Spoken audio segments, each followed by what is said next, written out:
Shreeram.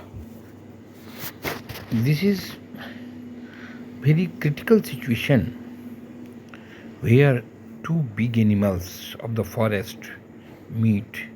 One is crocodile and another is by birth enemy, that is elephant.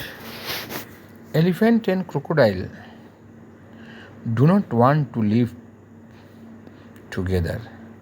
Whenever the elephant feels to drink water, elephant goes to the river. The crocodile is waiting to attack on the elephant. But this is a very critical situation. Elephant is a big animal,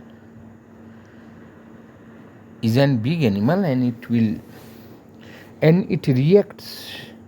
Many times crocodiles are killed by the elephants, but the struggle between the crocodile and the elephant continues.